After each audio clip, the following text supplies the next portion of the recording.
Bonjour à tous, c'est Lozerker qui vous parle donc pour une nouvelle vidéo découverte aujourd'hui consacrée au magazine Lego Ninjago officiel, donc sorti pour le mois de septembre 2021. Cette tournure de phrase était un peu bizarre. Bref, ça coûte 5,99, c'est trouvable chez votre buraliste et marchand de presse, que ce soit effectivement en boutique ou en supermarché, hein, un rayon presse par exemple. Donc voilà, c'est sorti le 22 septembre si je ne m'abuse. C'est marqué numéro 11 plus. Alors, c'est pas dire grand-chose au niveau de la numérotation. De toute façon, vous verrez entre guillemets, le vrai numéro dans le titre de la vidéo. Et donc là encore, un magazine, des surprises qu'on va bien évidemment on va découvrir ensemble, hein. C'est un peu dans le titre de la vidéo là encore. Donc on va commencer tout de suite bien, avec le petit contenu, entre guillemets. Alors je vais dire contenu bonus, mais non, parce qu'effectivement, les 6,99, plutôt les 5,99, hein, qui est le prix de magazine, ils partent un peu là-dedans. Voilà. Donc, on va commencer déjà avec peut-être une carte. Bah, tiens, on va commencer avec la carte, justement. Donc, à nouveau, une carte édition spéciale et qui ravira effectivement les fans du chef de l'île Mamatus. Donc, effectivement, là, on est sur du personnage de l'île inconnu, hein. Effectivement, c'est une espèce un peu d'épisode spécial Lego Ninjago sorti en début d'année 2021, donc mars-avril pour les modèles et à peu près à la même période pour la série animée. Et donc, comme vous pouvez le voir, voilà, en version donc, édition limitée. Et donc, c'est la LE21, voilà, pour la petit numéro. Et ça rend plutôt bien le contraste doré avec les couleurs un peu bleu, turquoise, pourpre de Mamatus fonctionne vraiment bien. Et c'est vrai qu'en plus, c'est une très jolie figurine, richement ornementée de base. Un autre personnage qui, par contre, est un peu plus sombre, et bien, c'est effectivement notre figurine de ce mois-ci. Il s'agira, comme vous pouvez le remarquer, du sorcier au crâne. Donc ça, effectivement, c'est un méchant qui, lui, par contre, oula, date de l'an dernier, 2020, vague 2, pour être exact. Donc c'est pas non plus trop vieux, hein, mais c'est vrai qu'effectivement, eh bien, ça remonte un tout petit peu. Et donc, bah, écoutez, on va l'ouvrir ensemble dans la joie et la bonne humeur. Alors, hop, on va faire comme ceci, peut-être. Et non, on ne peut pas. Là encore, hein, comme quoi, ils ont pris des mesures préventives pour pas qu'il y ait des gens qui. Oula, qui. Ok, pourquoi pas. Je pensais pas que ça ferait ça. Bon, bah, comme quoi, peut-être que la prochaine fois, juste, je prendrai mon cutter et je couperai proprement, parce que là, c'est effectivement, bah, c'est pas très propre en fait. La figurine risque de se barrer quand je vais la ranger dedans. Bon, ok, pourquoi pas. Ça arrive des fois. Par contre, il faudrait juste la tête, s'il te plaît. Voilà, hein, là, comme ceci. Donc, c'est quand même plutôt cool le sorcier au crâne. Pourquoi c'est cool? Bah, tout simplement parce que c'est une de ces figurines effectivement qui était entre guillemets qui n'est pas facilement trouvable dans le sens où si vous vouliez la choper à l'époque dans la seconde vague 2020, eh bien il fallait mettre la main à la pâte. Et quand je dis mettre la main à la pâte, je veux dire mettre la main au portefeuille surtout parce qu'en effet vous ne pouviez le trouver que dans deux modèles et c'était les deux plus chers de la gamme, si je ne m'abuse. Effectivement, c'était dans le dragon squelette ainsi que dans le donjon du sorcier au crâne. Alors, j'ai plus le nom exact des modèles. En tout cas, deux modèles effectivement qui coûtaient facilement plus de 100 euros, hein, si je dis pas de bêtises. Je suis pas trop sûr pour le dragon squelette, mais je pense quand même. Donc, la petite tête du personnage, la voici, hop là, mais c'est vrai qu'effectivement, le visage, entre guillemets, on ne le verra pas parce que, eh bien, il sera caché par ce fameux masque. Voilà. Et c'est vrai qu'effectivement, le masque, il avait un peu changé dans la série animée. Ils avaient mis une bouche, je crois, peut-être pour le rendre un peu plus expressif. Mais moi, je dois vous avouer que je le préfère comme ça. Et donc, il vient avec ce que vous appelez un bâton magique. Alors bon, sur la presse dans Dragon Ball. Mais non, c'est une sorte un peu de sceptre, de petit flambeau. Alors, comme pour marquer, la lumière est quand même, enfin la lumière, la petite flamèche est de couleur verte. Donc effectivement, c'est un peu plus magique qu'une simple flamèche de couleur orange. Il n'est pas là pour éclairer les caves de son donjon, en effet. Et donc, bah, ça, effectivement, c'est la version magazine qui est plutôt cool là encore, parce que bah, de base, c'est une figurine qui est relativement rare. Toutefois, il faut noter que dans les boîtes de jeu, elle est un peu plus complète, la figurine, ou plutôt le personnage, parce qu'en effet, elle vient avec des petites ailettes ainsi que le fameux crâne de Daradza, je sais plus. C'est un nom un peu bizarre, et des petites apostrophes et tout. Vous me direz là encore dans les commentaires, j'en suis sûr, quel est son vrai prénom.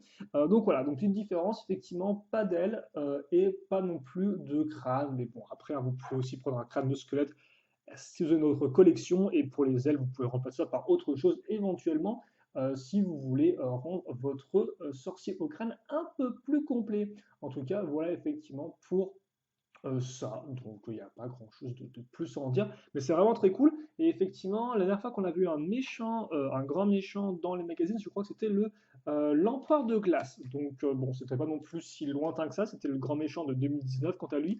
On n'a pas eu une Agami, si je ne dis pas de bêtises, en magazine, même si on a dû avoir, alors pas chez nous, mais dans les magazines sortis en Europe, on a dû avoir effectivement les rats, là, je crois. Et par contre, c'est vrai que pour cette vague-là, si je dis pas de bêtises, c'est vrai que j'aurais peut-être dû prendre les différentes figurines qu'on a eues de la vague, parce qu'on a quand même eu Zane récemment, on a aussi eu des personnages en spin sous Burst aussi, mais c'est vrai qu'on n'a pas eu de... On a pas eu... Non, on a pas eu de méchants, je crois. Je suis pas sûr. Est-ce qu'on n'a pas eu un orc de couleur verte là? Hmm, à moins que ce soit là encore une surprise qu'on n'ait pas eu nous en France. En tout cas, voilà pour celle-ci qui est vraiment très cool et donc il a encore permis un peu de revenir en arrière. Bon, quoi qu'il en soit, nous, il nous reste le magazine à regarder, donc plus en détail. Alors, bien évidemment, on va faire la petite mise au point qui va bien. Et donc, bah, écoutez, j'ai hâte de voir un peu. Donc, comme vous pouvez le voir, on est encore dans l'île inconnue au niveau un peu de la charte graphique, hein. Donc, on n'est toujours pas passé, entre guillemets, à l'appel de l'océan, qui est la nouvelle vague Lego Ninjago sortie en juin, et la série animée qui a elle aussi suivi rapidement après. Donc, petit sommaire, course folle en haute mer, bien évidemment une double page consacrée au sorcier au crâne lumineux, le sorcier au crâne trébuchait souvent sur les rochers dans les ténèbres du monde souterrain, et il s'écorchait les genoux. C'est pourquoi désormais il ne sort jamais de son boss magique. Bah, en fait, j'avais plaisanté en mode il va pas éclairer les cavernes. En fait, si, effectivement, il va éclairer les cavernes parce que visiblement, il tombe. Voilà. J'ai gagné le premier prix au bal masqué du carnaval de Shintaro. Bon, autant vous dire que là, j'ai l'impression que ces descriptions ne respectent pas vraiment le sorcier au crâne. Bon, après, c'est pas forcément le méchant le plus intéressant, j'ai trouvé, hélas, malgré le reste de la saison qui est plutôt bien. Donc, ouais. Effrayant, comme tous les méchants, il a un air vraiment diabolique, des sourcils broussailleux, des yeux verts et luisants et de très vilaines dents. Pas étonnant qu'il porte un masque. Là encore, pas de respect. Perfide, le sorcier au crâne peut cacher beaucoup d'objets dangereux sous son long manteau. C'est donc un adversaire imprévisible dans les combats. Et en hiver, il peut utiliser son étole comme écharpe pratique, n'est-ce pas? Une étole est une sorte d'écharpe. Au moins, on aura appris des choses aujourd'hui. Étole, si vous ne connaissez pas étoile, étole. Donc ensuite, un petit jeu sur 2 pages, enfin différents niveaux. Bon, ok, d'accord, pourquoi pas. Par contre, c'est rigolo parce qu'effectivement, les niveaux, on passe de la mer jusqu'aux profondeurs, donc on a un peu un lien entre l'île inconnue ainsi que effectivement les donjons de Shintaro. Donc c'est rigolo ça par contre comme magazine, parce que de base en fait, ce qui m'étonne c'est que ça c'est une figurine qui était sortie auparavant dans les autres pays, et donc je me demande s'ils avaient les mêmes jeux avec les mêmes décorations aussi de l'île inconnue en parallèle. Je pourrais pas vous dire. Un petit jeu. Ensuite, qu'est-ce qu'on a? Bah, une petite pub pour l'autre magazine Ninjago, le Ninjago Legacy, bien évidemment, avec ses figurines déjà un peu répétitives. Voilà. La petite BD, ah, bah, un petit BD qui va en avant, bah, justement, bah, qui c'est qu'on retrouve? Bah, ça retrouve tout l'équipage, effectivement, toute la petite expédition justement qui va se perdre dans la jungle et qui devra ensuite eh bien, être sauvée hein, par notre équipe de ninjas. Ça m'étonne qu'on n'ait pas déjà eu une BD là-dessus, mais ok, pourquoi pas. Donc, je me souviens plus de ce qu'on a eu comme histoire la dernière fois dans le magazine Jago. En tout cas, là, on va retrouver effectivement le dragon dont je n'ai plus le nom. Dragon un peu foufou. Très bon set, là encore. Je vous passe la bande dessinée, là encore. Vous la lirez si vous décidez d'acheter le magazine. Je ne vais pas non plus tout spoiler. Petit jeu et un poster, ou plutôt deux posters. Donc, d'un côté, on aura Kai. Alors, par contre, on dirait vraiment qu'ils ont coupé une image. Donc, je sais pas si on aura un autre poster avec, par exemple, je sais pas moi, Nia à côté qu'on pourra regrouper comme ça. Ou si c'est genre juste non Kai, quoi, ça, qui est pas vraiment centré. Assez particulier. Et ensuite, eh bien, on a les différents méchants de l'île inconnue. Enfin, les méchants, les autochtones, devrais-je dire plutôt. Donc, il y a les différents gardiens. Avec le fameux Pouleric, toujours, un Pouleric, qui est un nom qui reste toujours aussi particulier. Voilà, on peut bien le voir là, Pouleric avec ses deux têtes, là encore deux têtes. Jamais trop expliqué, est-ce qu'ils sont humains ou pas? Bon, là encore, je vous laisse regarder l'épisode par vous-même. L'abonnement, voilà. La suite de la bande dessinée, bon là encore, ça reste quand même vraiment bien fait, hein, bien dessiné. Je sais pas s'ils prennent des photos et qu'ils repassent dessus ou pas, mais c'est toujours très propre. Ensuite, on aura donc les gardiens de l'amulette de la tempête. Donc, c'est effectivement c'est une double page info descriptif avec effectivement Team Le Toqué. Alors par contre, ils n'avaient pas la même coupe de cheveux que dans la série animée, donc ils ont mis celle du vieux, j'ai l'impression, qui rend un peu bizarre comme ça. Après, tu me diras, est-ce que ces cheveux sont différents parce qu'il est toujours court-circuité? Je ne sais plus. En tout cas, comme quoi, beaucoup de textes sur le chef, sur les gardiens, effectivement, et sur Poulric. Ah, moi, je veux les informations sur Pouleric. Ce personnage a commencé sa carrière comme gardien du grondement, puis il a grimpé les échelons jusqu'à devenir le bras droit de Donatus. Évidemment, quand on est né avec deux têtes, on est forcément destiné à faire de grandes choses. Ok. Info secrète, la tête du bas de Pouleric ricane parce qu'elle trouve amusant de penser que la tête du haut est toujours mouillée en premier quand il pleut. Alors bon, l'info secrète, ça par contre, je suis pas sûr de la véracité dans l'histoire, mais bon, en tout cas, vous l'avez. Là encore, je vous laisse découvrir ça par vous-même. Une double page pub, ou plutôt jouet devrais-je dire, donc effectivement qui met en avant le plus gros set de cette vague-là, hein, à savoir la course des catamarans. Là encore un très bon set, avec vraiment des beaux modèles, très chouette. C'est cool d'avoir à nouveau un véhicule et demi. Chaos sur la plage, donc d'être un petit jeu pour terminer, des petites pages au fan art avec des petits dessins justement, et enfin roulement de tambour, qu'est-ce qu'on aura donc lors du prochain magazine?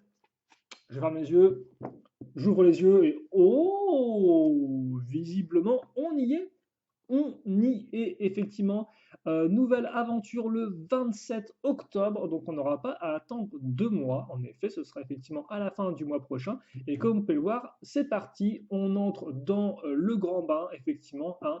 On est maintenant en thématique appel de l'océan, aussi bien au niveau du magazine et de la direction artistique que au niveau donc de la figurine où on va retrouver Cole. Et si je dis pas de bêtises, est-ce que Cole est une figurine qui est exclusive à un seul set?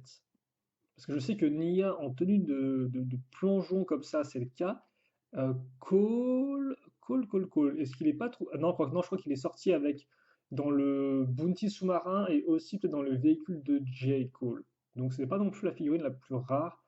Bon, après ça reste quand même plutôt cool pour ceux qui voudraient pas se payer ces deux sets-là. Voilà. Et en plus, il a quand même l'air bien équipé, hein. Il a le scaphandre, il a tout, parce que forcément, parce que oui, parce que là, s'il n'y a pas le scaphandre, de toute façon, là, c'est quand même très moche, hein, sans ça. Donc, ouais, non, Pam, scaphandre, harpon, katana, propre. On aura à nouveau une nouvelle carte, donc justement, ce sera la LE22, Kai d'or, donc effectivement, Kai en version bas, Legacy doré, là, ils sont bien mis en avant tous, voilà, pour bien vous faire envie, pour vous payer les 7 Legacy de cette année. Donc, ouais, ok, d'accord. Après, par contre, je pense que la bande dessinée, ce sera principalement quelque chose qui ne se passe pas sous l'océan. Par contre, les posters, oh, bah, regarde ça, on a le fameux poster. Ça, c'est le poster, alors vous pouvez rien voir d'ici, mais ça, c'est le poster qui a été utilisé effectivement pour promouvoir la saison. Alors, excusez-moi, si vous ne pouvez pas bien voir, voilà. Parce que là, j'ai mon PC qui décide de faire une mise à jour en plein milieu de la vidéo, forcément, ça rame. Mais en tout cas, voilà. Donc, la ville de Ninjago, donc ça, c'était la fameuse image référence de la saison qui est très cool. Mais ça, on en reparlera justement donc le 27 octobre, ou un peu plus tard. Là encore, vous savez que des fois, moi, je préfère attendre quelques jours avant de me procurer le magazine, histoire d'être bien sûr que mon buraliste l'a reçu, et pour pas être déçu si j'y vais le jour même. Ok, donc bah écoutez, un magazine qui n'est pas trop mal, voilà, avec bah, justement le retour du sorcier au crâne. Alors ça effectivement c'était une surprise pas qu'on pensait qu'on s'était fait à nouveau avoir, qu'on n'aurait pas, et puis finalement non, donc bah écoutez c'est plutôt cool. Je crois que c'est la deuxième comme ça avec Zane aussi, si je dis pas de bêtises. Là par contre effectivement on revient à l'actu avec eh bien Cole en version plongeur, donc à voir justement eh bien si on aura à nouveau des fois d'anciennes figurines qu'on n'a pas eues qui seront mises de temps en temps dans le magazine, ou sinon, à l'inverse, c'était juste pour celle-ci. Donc, par contre, je vais peut-être encore plus me baisser, parce que c'est vrai qu'effectivement, l'ami sorcier au crâne, il est bien sympatoche, mais en fait, avec son chapeau, on voit pas vraiment sa tête. C'est dommage. Son joli masque, là. Hop, on va mettre ça, ouais, un poil plus de lumière, et voilà. Donc ça, effectivement, c'était la petite surprise de ce mois-ci. Alors par contre, avec le sachet qui part dans tous les sens, c'est génial. Pas très droit. Mais écoutez, je pense que ça va faire l'affaire amplement. Voilà, donc pour notre figurine de ce mois-ci, qui est vraiment plutôt cool. Là encore, une figurine qui est relativement rare. Là, je vous répète souvent, c'est ça aussi pour moi l'intérêt du magazine, c'est soit effectivement dans des figurines qui ont des variations intéressantes. Par exemple, on avait eu Kai Lance-Flamme en version jeune, c'était vraiment chouette ou éventuellement dans des figurines qui sont rares. trouvable difficilement, entre guillemets, ou de façon assez onéreuse dans les boîtes de jeux traditionnelles. Et donc ça, par contre, effectivement, c'est le cas pour cette figurine-là du sorcier au crâne, que j'espère eh bien, vous apprécierez aussi, tout comme ce magazine. N'hésitez pas là encore, bien sûr, à me faire part de votre avis et autres questions dans les commentaires. Je lirai tout ça avec grand plaisir, comme d'habitude. Et puis pour le reste, nous, eh bien, on se retrouve très prochainement pour de nouvelles vidéos. En attendant, passez une bonne journée, une bonne soirée, une bonne tout ce que vous voulez. Portez-vous bien et à la prochaine. Salut à tous et à toutes.